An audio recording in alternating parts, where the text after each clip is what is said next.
Le damos los buenos días en esta jornada de hoy de Buena Fuente al doctor Abel Cornejo. ¿Cómo está, doctor? Bienvenido. Muchas gracias por invitarme, tanto tiempo. Tanto tiempo, es que Estamos en contacto por las redes nosotros, pero no en nos forma comunicamos visual. siempre, pero Así hace mucho que no viene. Eso es sí. cierto. Y lo invitamos porque tenemos una gran preocupación por todo lo que está pasando a nivel nacional y quiero que me explique qué significa eso de que todos somos iguales y vamos a abolir la figura del femicidio, doctor. Lo primero que hay que decir es que la figura del femicidio no quita igualdad, al contrario. Es una larga lucha la que se dio, porque además hay una convención internacional que es la Convención de Belém do Pará, que se celebró en Brasil en el año 1994, es decir, hace 31 años. Y a partir de Belém do Pará se invitó a todos los países adherentes a esa convención a que se incorporase la figura del femicidio. ¿Por qué? Porque el femicidio es el final trágico de una larga cadena de violencia que soporta la mujer. Entonces, eso no es una cuestión ideológica. El femicidio y que esté legislado es una cuestión de civilización. Cabe preguntarse por qué también había no solamente una visión patriarcal de la sociedad, sino que también se da que la mujer, desde el punto de vista físico, en la mayoría de los casos, es alguien que tiene mucho menos fuerza que el hombre, mucho más vulnerable. En todos los casos, diría yo. Mucho más vulnerable. Hemos visto femicidios siniestros en nuestra provincia, son altos los índices de femicidio en nuestro país, y claro, cuando se pretende sacar la figura... Y Salta es una de las que lidera la cantidad de casos de femicidio que hay en el país, ¿no? Así es. Y entonces ahí tenemos un problema cultural que yo digo que estas cosas, cuando se las lanza de esa manera, que es que se rompe todo un trabajo de concientización, pero más allá de eso, se rompe un nuevo valor cultural de una sociedad democrática, que es el respeto a la mujer en forma integral, desde su naturaleza como mujer, a su trabajo, a sus vínculos de pareja, a sus vínculos sociales. Hoy por hoy a la mujer le sigue costando mucho más todo. Ser dirigente política, ser empresaria, ser una trabajadora común.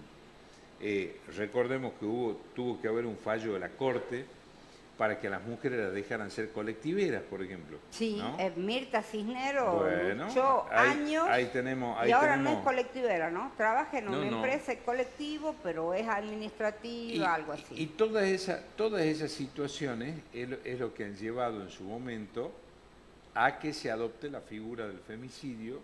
Yo tengo una postura más amplia de la que tomó la jurisprudencia, ¿no? Para mí, cada vez que se mata a una mujer hay un femicidio. ¿Cómo es eso? Explíqueme. Claro, porque lo que se hizo ahora es un agravante del homicidio, y entonces para mí tienen que existir los homicidios agravados y los femicidios agravados. Eso no es solamente una cuestión binaria de la sociedad, es una cuestión de fortalecer y visualizar algo por lo que no es que solo las mujeres han luchado. Por supuesto que las mujeres han encabezado todas esas luchas, pero los hombres que queremos una sociedad mejor, también tenemos que luchar y apoyar porque no solamente eso se derogue, sino que haya una concientización, y yo reitero, porque eso se da en los primeros años del aula, una concientización sobre el respeto y la consideración que tiene la mujer dentro de la sociedad. Yo no sé si a vos te pasará, vos te llevas el mundo por delante, Marcelita, eso es otra cosa, pero en general... Hay caso, y yo siempre digo, las que tenemos la oportunidad de ocupar lugares importantes, tenemos que luchar por todas las otras, porque no todo el mundo tiene las mismas posibilidades. Entonces tenemos que estar trabajando por eso. Y si vos ves tu historia de vida, hasta dónde llegaste hoy, a tener tu programa, a ser una conductora exitosa, tuviste antes todo un tema de luchar mucho más que lo que tendría que haber luchado cualquier hombre para llegar ahí. ¿Qué quiero decir eso? No por congraciarme contigo. Eso demuestra un caso, por ejemplo, de alguien que ha tenido toda una lucha para llegar a un lugar, a tener su programa, su espacio, que probablemente haya sido mucho más dura que la que hubiese tenido un hombre. Claro. Eso grafica por qué en ese punto que es sin Además, retorno. por ejemplo, a las mujeres no las convocan para conducir programas. No. Yo conduzco un programa porque lo pago yo. Vendo la publicidad, pago esto, pago lo otro y todo lo demás, porque si no, no te convocan. Te cuento una anécdota y una primicia. Sí. Acabo de terminar hace 2 días una historia de Macacha Güemes, ¿no? Me venían pidiendo que tenía que escribir, primera vez que escribo sobre una mujer. Vos empezás a investigar sobre Macacha Güemes, ¿qué te das? Primero, que es como que hace 200 años la mujer tenía que ser linda, no importaba si era o no inteligente, ¿no?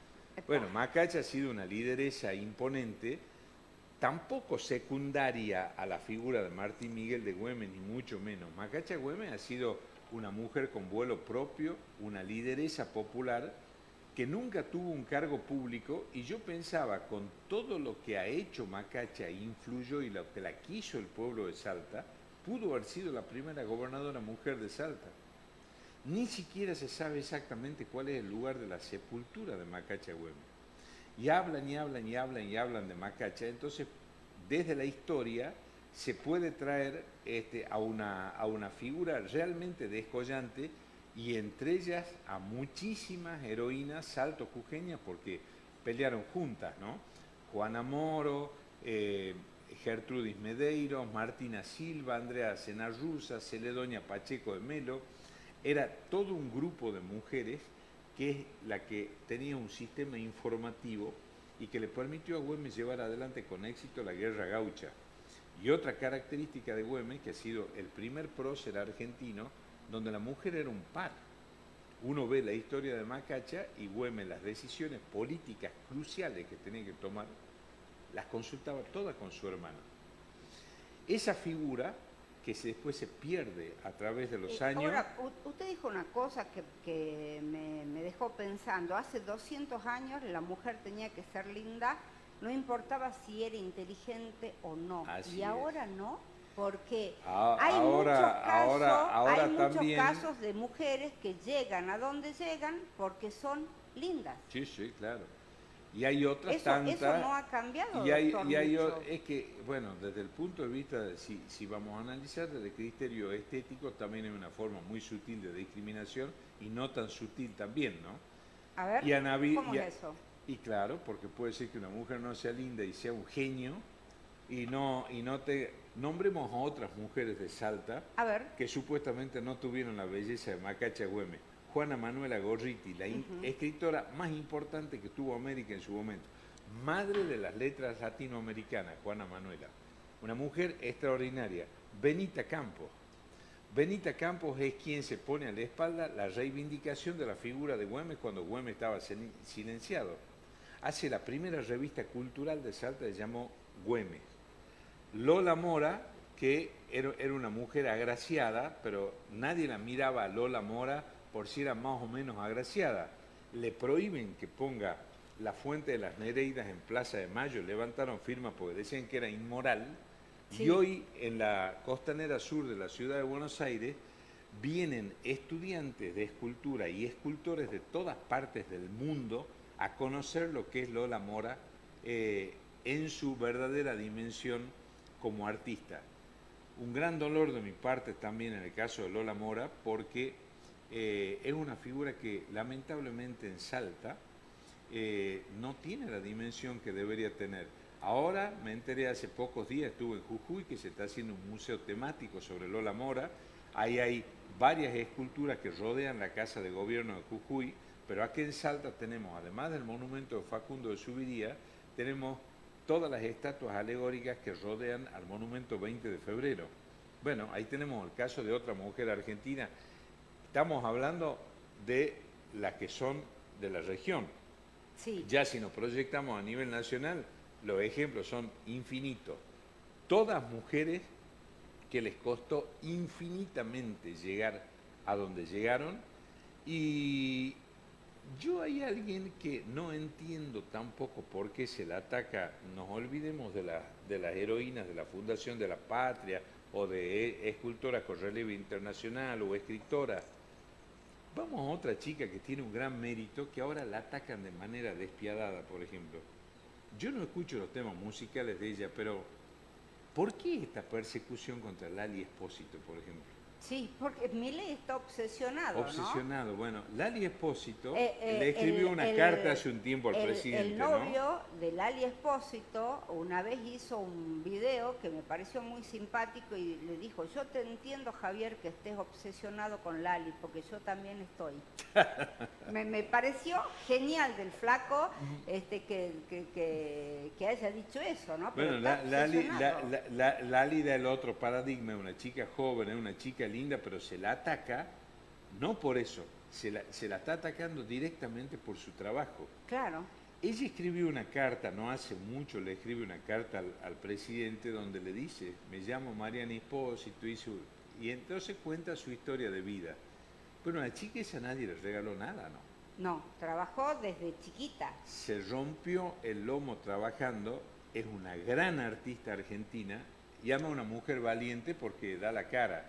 Ahora, no está bueno que alguien que es una ídola popular podrá gustar o no gustar, eso ya es una cuestión de preferencia, el arte y la música que eso ella es hace. otra cosa. Ahora, lo que no se puede negar es todo ese trabajo que tiene a cuestas y también esa centralización negativa que se hace por el hecho de ser mujer, desfigurar el nombre. Yo no lo repito porque eso es, sí, es hacer el juego, ¿no? Sí. Y me parece una discriminación espantosa desde el punto de vista de eso.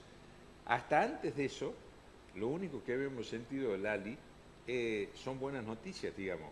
Es alguien que cada vez quería mejorar más en su carrera. Ahí tenemos otro tema para analizar. Y de esas cosas que son, desgraciadamente, lo que ahora todos los politólogos estudian, que se llama que son los mensajes y políticas del odio, que es que si yo no pienso igual que vos, directamente quedás descalificado, pero además de la descalificación, vienen esa catarata de trolls, de insultos. Además está la gente de bien y la gente de mal. Ah, no, bueno, eso es notable. Vos sí. sabés que eso... nosotros seríamos gente de mal, por ejemplo. No, gente pésima seríamos nosotros. Ya nos pasamos de mal para el otro lado. Vos sabés que eso, en la época de la independencia, después ya te voy a contar más adelante también, ¿no? En la gente en la época de la independencia, ¿quién eran los gauchos de Güemes? Que no eran solo hombres, ¿no? Otra cosa, sí. Gauchas de Güemes pelearon a montones, porque era un pueblo en armas, digamos. Los gauchos de Güemes y las gauchas de Güemes eran ciudadanos humildes, vestidos casi andrajosos porque eran muy pobres, y iban a quitarle el uniforme a los españoles para tener con qué vestirse. No es que desfilaban como se los ve el 17 de junio ahora. Eso fue la gesta enorme que fue la gesta gaucha. Entonces, todos los oficiales españoles, a Güemes, por ejemplo, no le daban rango militar. Caudillo en esa época era un término despectivo, era como un jefe, y entonces todo el tiempo se utilizaba como sinónimo de democracia la demagogia, la turba, la plebe, y en realidad era el pueblo. Muchos años más tarde, se produce el 17 de octubre del 45. ¿Qué dicen los diarios de época con el movimiento del 17 de octubre? El 17 de octubre es un movimiento que se estudia en el mundo, porque aparte fue un movimiento de paz. Hubo un gobierno militar que le había encargado al Procurador General de la Nación que haga un gabinete, se encerró ese señor a hacer un gabinete notable, mientras tanto le explotó la Plaza de Mayo con cerca de 1 millón de personas, ¿no? Entonces, los diarios de época ponen la canalla, le decían al pueblo, ¿no? Al pueblo argentino, el sinónimo del pueblo argentino era la canalla. Y ese mismo discurso, el que parece que ahora, en el siglo XXI, dividimos en argentino de bien y argentino de mal. A ver, ¿quién tiene la vara para decir quién es de bien y quién es de mal? Ahí hay una construcción ideológica un poco más profunda también, ¿no? Están en quienes creen que el individualismo es el que soluciona los problemas de un sector, que es el de la concentración económica, y estamos los que creemos, por ejemplo, como vos y yo, que la solidaridad, la construcción colectiva, el bien común, a mí honestamente me alegra que a vos te vaya bien, ¿no?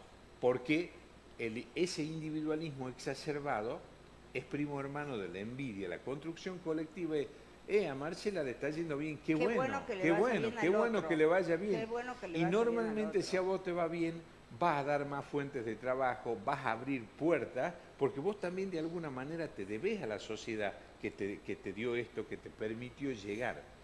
Eso tenía nombre y apellido, se llamaba movilidad social. Ojalá algún día lo recuperemos, porque otra de las palabras malditas que tenemos ahora es la justicia social.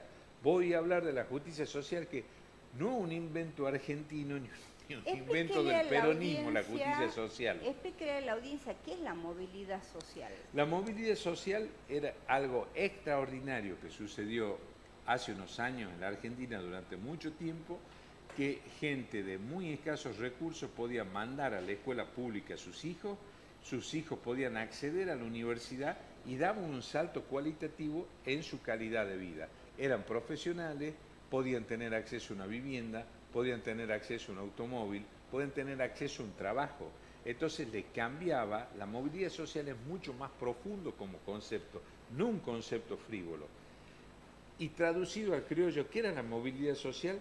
Que la gente no tenía la esperanza o la expectativa, tenía prácticamente la certeza que esforzándose, trabajando, estudiando, iba a tener por lo menos la próxima generación, los hijos ya iban a estar en mejores condiciones que los padres. Vamos a seguir hablando de eso, pero antes le decimos, Mavi, a la audiencia que está sentado con nosotros en nuestros estudios, el doctor Abel Cornejo. Lo que quieran comunicarse, mandar consultas, opiniones, fotos, textos, audios o videos, ¿a dónde lo pueden hacer y de qué manera?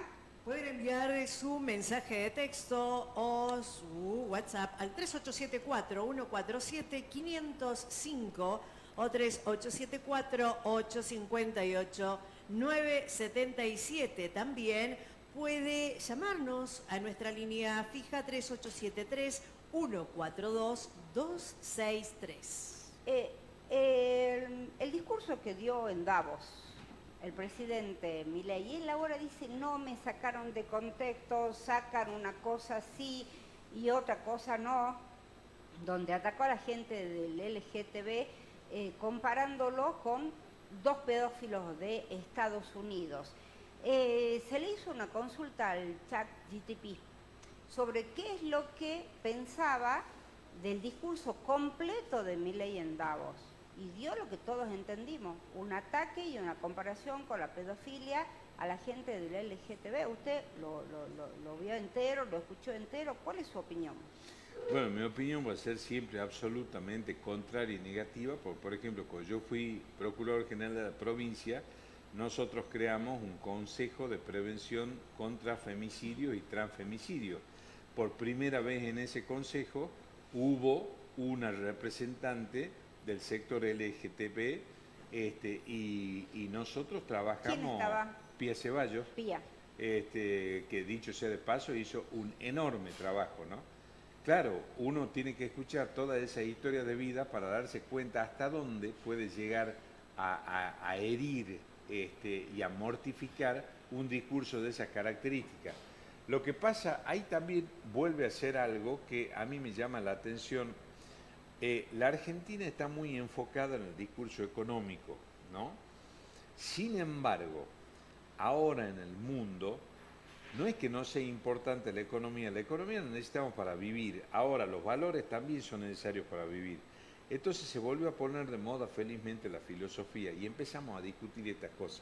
Ese en discurso, el mundo, pero en la Argentina parece que no. Llega más tarde la noticia en la Argentina, ¿no? Llega más tarde. Estamos complicados. Estamos complicados. Entonces, ¿qué es lo que se discute? Por ejemplo, ese discurso es un discurso liberal, porque el sentido liberal, la palabra liberal en inglés, normalmente pertenece a quienes aceptan las minorías, a quienes respetan los derechos de los otros, a quienes aspiran a convivir dentro de la diferencia, a lo que es verdaderamente una sociedad democrática. Podrá estar un poquito más a la derecha, un poquito más a la izquierda, pero siempre, siempre dentro de un respeto a la convivencia, a la tolerancia y a respetar las diferencias. Eso es ser un liberal, un liberal. Después tenemos esto que la Argentina a mí me parece que es una cosa que ha venido para quedarse, hasta que la gente tome conciencia de que cuando dicen que es que salga bien este programa económico, que se va a bajar la inflación, que tenemos déficit cero, hay muchas cosas que pueden ser discutibles, pero son ficciones. Hoy pasamos tempranito marcha de los jubilados enfrente del PAMI. Por ejemplo. Por el tema de los remedios. Esa es la carne entre de otras cañón cosas, del ¿no? ajuste, y yo preguntaría a la gente que con honestidad conteste sin apasionamiento, Sí. a ver si el precio de los remedios lo resuelve el mercado. ¿eh? No, A ver, creo los que hay un remedios, 300% no solamente, de no aumento. solamente los oncológicos, los remedios para diabéticos, los remedios en general. El sector pasivo, el sector que fue la carne de cañón del ajuste, con un contradiscurso que habían 29 héroes con esa palabra que fueron felicitados por votar en contra del aumento de los jubilados. ¿Qué otro discurso hay? Que la justicia social, además de ser una impostura, es cara, porque entonces no puede hacerse cargo el Estado, porque entonces eso es aumentar el déficit fiscal. Bueno, con ese tipo de razonamiento, obviamente cae principios como los del bien común, la solidaridad, el interés general y obviamente la justicia social, que yo por lo menos pienso absolutamente o diametralmente opuesto a eso, ¿no? ¿Cómo es lo que dice el presidente que son los nacionales y populares, los won, ¿cómo es lo que Los dice? woke. ¿Qué son los wok? Eso es un término en inglés que es todo esto que estamos hablando. Sí. O sea, ahí entrarían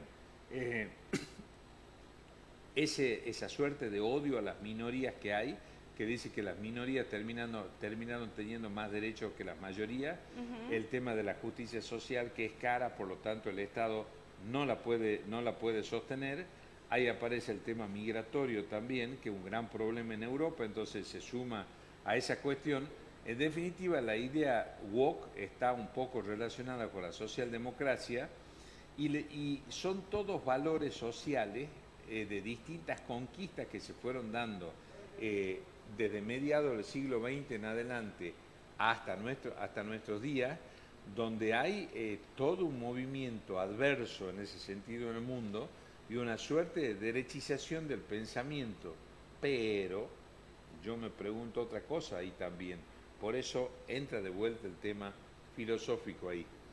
Cuando hablamos de ese tipo de discurso, esos discursos del odio, ¿no? De la exclusión, ¿a cuántas personas le estamos hablando? Porque entonces ahí sí se ve si el pensamiento woke es inclusivo, quiere decir que eso tiene en mira que la mayoría esté ahí. Y yo siempre entendí que había que gobernar para la mayoría, no para la minoría. Para eso está Lo el dice Estado. el preámbulo de la Constitución Para argentina. eso está el Estado.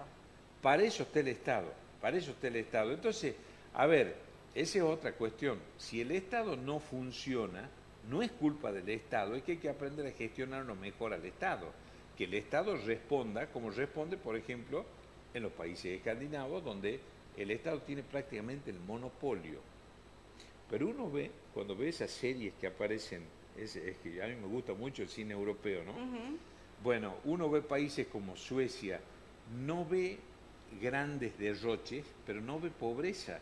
Entonces son sociedades donde prácticamente no hay rico, pero con una enorme certeza no hay pobre. Claro, acá no hay pobre. Hay un mensaje que dice: buen día, señor Cornejo. El padre de Milei fue chofer de colectivo y su hijo persigue a los trabajadores. No hay paritaria. Cada vez que habla hay que traer un traductor para el discurso de Milei, dice Franco, que se comunica con nosotros. Pero además él odia a los padres.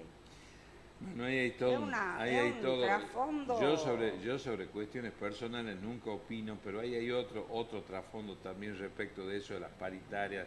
Él dice que odia el artículo 14 bis de la Constitución Nacional, ¿no? Pero el artículo 14 bis es, para que recordemos a la audiencia, sí, igual remuneración por igual tarea, derecho a la vivienda digna, el derecho a la salud. En definitiva, el 14 bis es el derecho a la movilidad social. ¿Cómo sería de fuerte en la sociedad argentina de aquel entonces, cuando se hace la reforma constitucional del año 57, se había volteado al gobierno peronista? que el que había consagrado las conquistas sociales. Sí. Entonces, a pesar de eso, ese artículo 14 bis se hace durante un gobierno militar con el peronismo proscripto, pero no se pudieron abolir las conquistas sociales. Ya existía el Sogaray en esa época, ¿no? Antecedente, el famoso que había que pasar el invierno, que las maestras tenían que morir de hambre. Sí. Bueno, ya todos esos discursos que ahora se han hecho realidad en forma masiva. Nos morimos de hambre todos. Pero porque- hay dos cosas que van a tener que revisar en forma urgente porque eso ya es la realidad nuestra de cada día. ¿Qué cree que va a pasar a partir de ahora? Porque bueno, Milei ya tiene un año, un poquito más. La marcha del sábado, por ejemplo, no solamente fue la comunidad LGTB, sino fueron las familias. Porque es gente que apoya que no se avasallen los derechos, ¿no? Que para el gobierno fue una marcha política, Bueno, de la oposición. pero que lo que pasa es que es muy gracioso.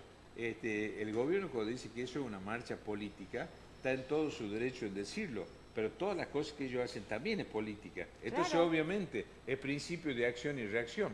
Si va a haber, si van a haber, la marcha universitaria también fue política, bueno, el apoyo a los jubilados también fue, pues todo es política, la vida es política. La vida es política. La vida es política porque la política es una palabra que la quieren bastardear, la quieren emparentar con esto que llaman la casta, que yo me resisto a nombrar así, pero la política siempre ha sido el instrumento para cambiar realidades de la gente. Eso es la política. Y después la habrá política buenos de o malos Milei políticos. nos está cambiando la realidad a todos nosotros. Pero hay dos realidades que va a tener que cambiar rápidamente, ¿no? Una, que no se asoma todavía a conocimiento público que haya un plan de reactivación productivo en la Argentina. Voy a hacer una comparación que no es alguien que sea santo en mi devoción, ni mucho menos como el nuevo presidente de los Estados Unidos. Ahora, Sí. yo escuché el discurso de Asunción de Trump, por supuesto cuando habla de anexar el canal de Panamá o Canadá o Groenlandia, a mí se me ponen los pelos de punta porque yo soy defensor de las soberanías nacionales a ultranza, o sea que es una apología del imperialismo. Ahora, desde el punto de vista de la economía interna, no tiene nada que ver con lo que este Él programa hace toda una protección de la economía interna, pero además ya y hizo de la negocio industria con México y de la con industria y China. la producción nacional, obviamente. Acá Es lo mismo, como es lo que- mismo en el caso de nosotros. ¿Cómo la Argentina puede tener la más mínima diferencia con Brasil si es nuestro principal cliente económico? Claro. Es casi demencial. Ese es un tema, un plan de reactivación que no es solamente reactivación social. La reactivación social va a venir de una reactivación general de la economía. Y el otro es que no he vuelto a escuchar, por suerte últimamente, pero van a tener que repensar esto de que van a venir capitales extranjeros a modernizarnos la infraestructura nacional, es ni siquiera para los que creen en los Reyes Magos, ¿no? La infraestructura nacional está crujiendo. ¿Por qué? Pues dice, no, ya venía de antes. Y sí, porque la Argentina venía mal que mal en un proceso de desarrollo y la infraestructura no es algo que se pueda abandonar y después decir, no, la retomamos de acá a 2 años. Está crujiendo todo el sistema caminero argentino. Pero además de eso... Ha hablemos quedado de colgado las- un tren. Claro. Bueno, todas esas cosas, ya se les pasó el fervor con el tema de que había que cerrar Aerolíneas porque se dieron cuenta que Aerolíneas es una empresa que funciona razonablemente bien. Tiene- Todas las otras empresas tuvieron problemas durante todas las vacaciones. Todas, Aerolínea Inclusive, ninguno. JetSmart Ah, ¿sí? dejó gente varada 2 días antes de Navidad. Así es. Gente que venía a Salta para pasar Navidad con sus parientes o con quien quieran, lo tuvieron 2 días y el vuelo pasó para el día 26, por ejemplo. Después debía Tucumán, Córdoba, hagan lo que quieran. Otra empresa que pasó, te habrás dado cuenta, también ya el fervor privatizador fue YPF. ¿Por qué? YPF tiene un presidente muy singular, ¿no? El presidente de YPF ha dicho que si a él le dan 5 años de continuidad, la Argentina va a poder ser exportadora de energía, es decir que, por ejemplo, Vaca Muerta podría llegar a producir 20.000 millones de dólares o más Que ya lo sabíamos. anuales, que ya lo sabíamos. Claro, ya lo entonces, eso no es novedad. pero es que estamos viendo que hay algunas empresas, vaya uno a decirle a un brasilero que quieren privatizar Petrobras a ver si alguien puede ser presidente, sea Bolsonaro, sea Lula, Claro. no se les pasa Ninguno, por la cabeza. ninguno. ¿Qué dijo Trump? Trump en su discurso dijo, vamos a bajar la producción de autos eléctricos porque lo que vamos a volver a fortalecer es la industria petrolera norteamericana y vamos a seguir con ese plan para fortalecer las automotrices también. Entonces quiere decir que cuando nosotros hablamos de que la Argentina tiene que tener un proyecto nacional de país, ese proyecto nacional se basa en el desarrollo de la producción nacional argentina. La producción argentina es lo que va a salvar este país. Cuando hablo de producción nacional, no estoy hablando solamente de las grandes empresas, estoy hablando de las pequeñas y medianas empresas y estoy hablando de un sector importantísimo que es el comercio. El comercio produce múltiples divisas Vas en a un preguntar país. qué pasa con los comerciantes del norte. Tuvo acá Bueno, Adrián Cigarán, ahí está. no venden nada. Es que el y en norte- cualquier momento los comerciantes van a empezar a echar empleados, como Bueno. están echando empleados en todas partes, ¿no? Y ojo ahí, porque esa es otra la cara que no se dice, la cara oculta del narcotráfico. ¿El narcotráfico de qué es lo que se sirve? De la indigencia, de la pobreza, porque es la única alternativa que le queda a la gente para vivir. Sí. Entonces, nuestro norte, un norte rico, el norte argentino, más que ningún otro sector, también necesita de desarrollo económico. Esa sería la gran forma de combatir y erradicar el narcotráfico en la zona, más allá de todos los controles de seguridad que hay que hacer y que son ¿Qué necesarios opina del hacer. alambrado? Y bueno, a mí esos son Del temas alambrado que de hay agua que, blanca. hay que ver en qué contexto se lo puso, si era para fortalecer el sector de control que está dentro del límite internacional, pero yo vengo insistiendo desde hace muchísimos años que tiene que haber un pacto federal de seguridad.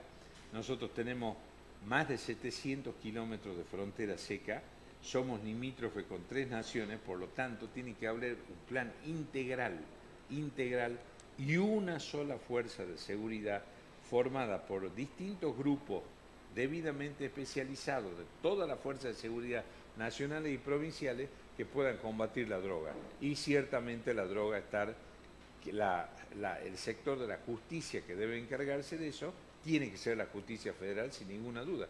Yo estuve en las dos, Sí, por eso estoy diciendo. En su momento me opuse a la desfederalización de la droga, que para lo único que sirvió es para tapizarnos las cárceles y con personas que son dependientes o adictas a la droga, y se desnaturaliza el combate a las mafias de la droga, que ahí es donde está el punto medular del problema. Hacia Ahora, ahí hay que ir. ¿qué pasa en Salta? ¿Cómo ve todas estas noticias, todas estas cosas que pasaron el año pasado?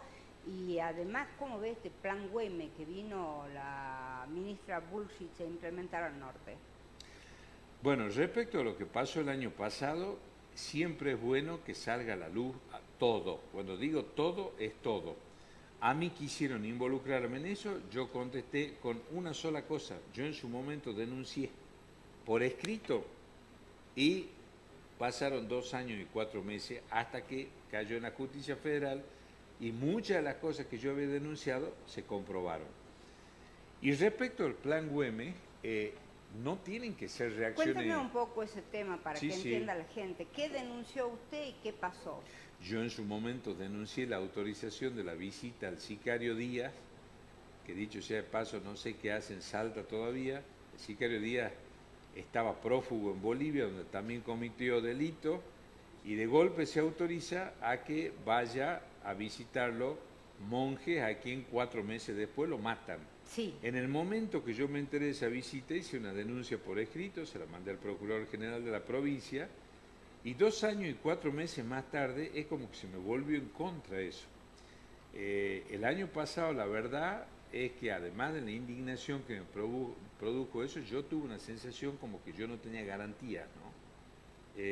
Me quedé con Usted que estuvo en la justicia, sí, que no tenía garantías de Pero por justicia. supuesto, pero ¿cómo voy a tener garantías si yo fui el que denuncié y de golpe aparecían diciendo la voz que se escucha en una de las grabaciones era la voz de Abel Cornejo, cuando en realidad el propio abogado Cardoso Ciniera había dicho esa es la voz de Monge. Sin embargo, ¿qué decían? Era la voz de Abel Cornejo.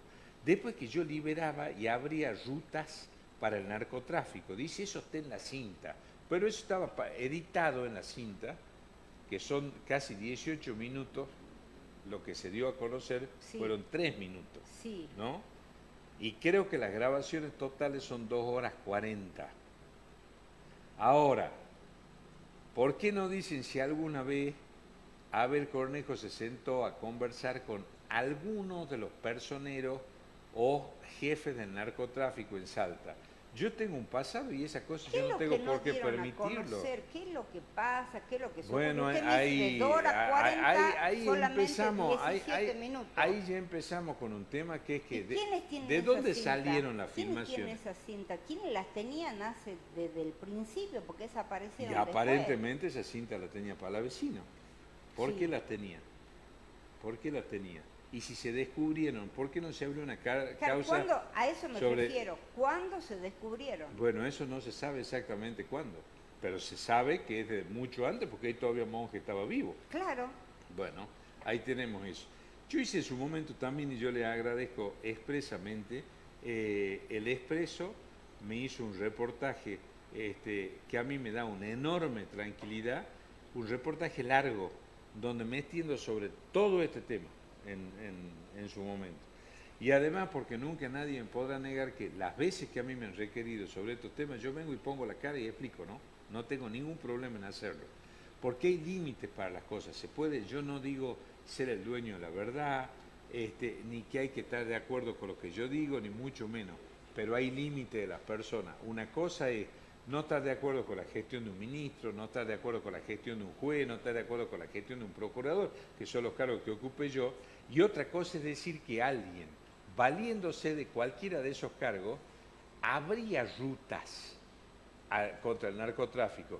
Basta ver qué se hizo en distintas de las gestiones, basta ver el plan de justicia 21-23, entre otras cosas fuimos los primeros en plantear que prefectura tenía que venir a Salta, afortunadamente ahora está, y bueno, y eso, relacionando eso con la otra pregunta, con el tema del plan Güemes, el plan Güemes va a ser una muy buena iniciativa si se lo continúa en el tiempo en desarrollándolo al plan Güemes. ¿Qué significa esto?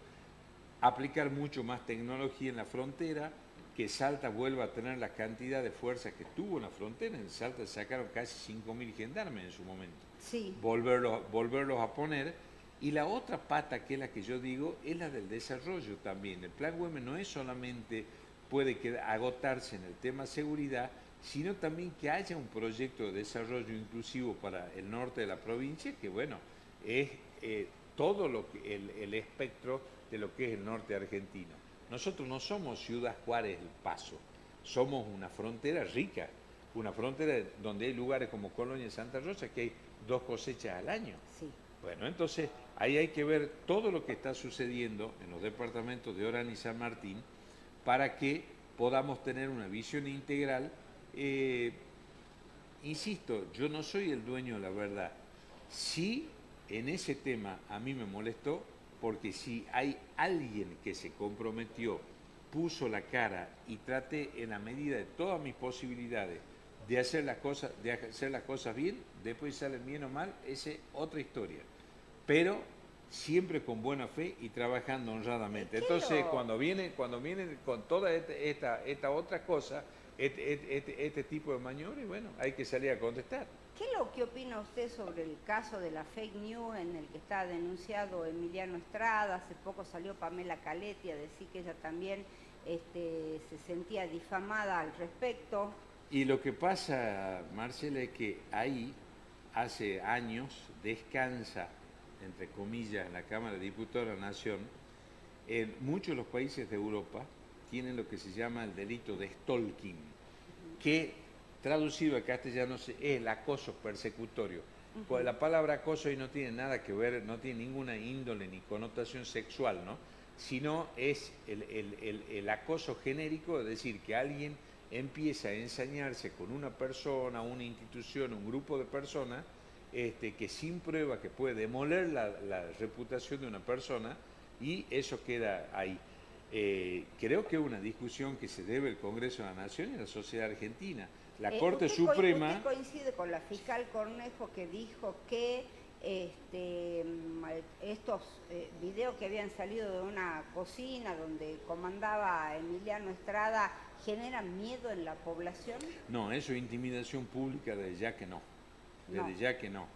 Y después hay que definir en dónde se va a investigar eso, cuando se trata de diputado nacional ¿Es en algo suyo la ejercicio. fiscal? ¿Cómo? ¿Es algo suyo la fiscal? Es pariente lejana Es la pariente. fiscal. Ahí Sí, está, sí, porque sí. recién me doy cuenta, ve que tiene Sí, el sí. mismo apellido, sí. Sí, sí. Pero Todos no los coincide conejos, usted. todos los Todos conejos son conejos medio son parientes. algo, son Así parientes. es. Ahora, porque ella decía, porque hablar del narcoestado genera miedo social. Usted dice que no, ¿y por qué? No, porque la intimidad. Yo tengo un libro que se llama Asociación ilícita y delito contra el orden público. La intimidación pública es un delito que comete una persona contra un grupo de personas. Ya es muy finito, me parece, esa investigación. Puede haber sido una calificación provisoria inicial ese tema, pero vuelvo a insistir, ¿ve? Ahí hay otro tema que hay que empezar a discutir, porque el tema de la posverdad, de los trolls, de las fake news, creo que excede largamente a lo que es Emiliano Estrada, porque vemos a nivel gobierno nacional es un ejército eso, ¿no? En Salta salen todos los días videos de absolutamente todo. Bueno, ahí está, eso. Salió un video que hablaba de las supuestas mujeres que tenía Estrada, Juan Esteban Romero, y salen todos los días cosas, ¿no? Salen cosas desde el gobernador para abajo de todo De el mundo. todos. Ahora, eso... Y de opositores. La última vez salió un escrito donde hablaba de que Emilia Orozco era una supuesta escort a nivel político. Bueno, entonces... ¿Qué pasa con todo eso? Y con todo eso, ahí está, es que ahora, este año que se eligen legisladores nacionales, es uno de los tantos temas, pero es un tema del Congreso de la Nación. Sí. Ese es uno de los tantos temas que deberían estar en agenda y tratarlo seriamente. No puede ser que se puedan demoler las reputaciones de las distintas personas, más allá de cómo piensen. O sea, hay un umbral del cual no se puede bajar. Eso tampoco es democrático. Y deja absolutamente indefensa a las personas que son atacadas de esa manera, porque además el nivel de reproducción que tiene eso cuando se viraliza algo es infinito. Sí. Entonces, bueno, ese es uno de los grandes temas que hay que empezar a discutir y ver qué es lo que se va a hacer. Tomar soluciones adecuadas con eso. Me quedan 2 minutos. ¿Va a ser candidato este año, doctor? No, señora. ¿Por qué?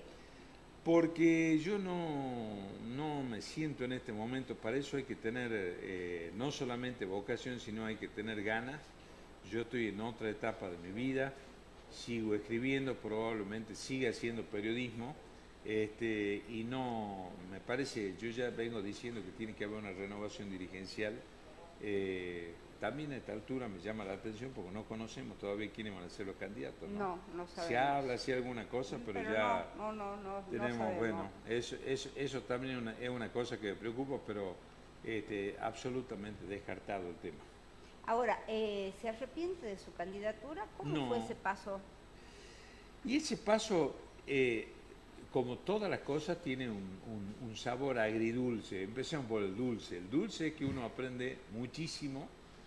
Yo he tenido la suerte, y lo puedo decir ahora desde el llano, en forma total y absolutamente consciente y tranquila. A mí me han abierto las puertas en todos los barrios de Salta. Ya cuando era ministro de Seguridad me pasó eso. O sea que tuve desde ese punto de vista una campaña no solamente tranquila, sino de una enorme enseñanza. La enseñanza más sencilla, más simple y más importante es que no solamente hay que caminar en campaña, sino seguir caminando y visitarle a la gente, ¿no? Porque la necesidad de la gente no se resuelve ni con abrazos, ni con besos, ni con palmadas, sino dando soluciones puntuales. Desde ese punto de vista fue muy bueno.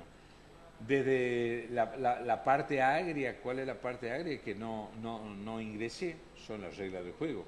Y tal vez, y eso lo pensé después, yo estuve 40 años en la justicia y no sé si la gente realmente espera que cuando alguien está tanto tiempo en la justicia o se jubila en la justicia y se acabó, pero no sé si le gusta mucho que la gente que estuvo tanto tiempo en la justicia después pase a la política. Tema para pensar, ¿no? Seguro que sí. Gracias por venir, doctor. Un honor.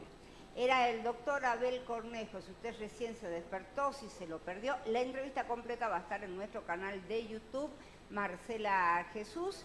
Y también, por supuesto, publicada en la página web, elexpresodesalta.com.ar, y las partes más importantes en el TikTok Marcela Jesús. Nos vamos, volvemos mañana, cuando a las 7 en punto le digamos que esto se llama De Buena Fuente. Feliz fin de jornada para todos. For you that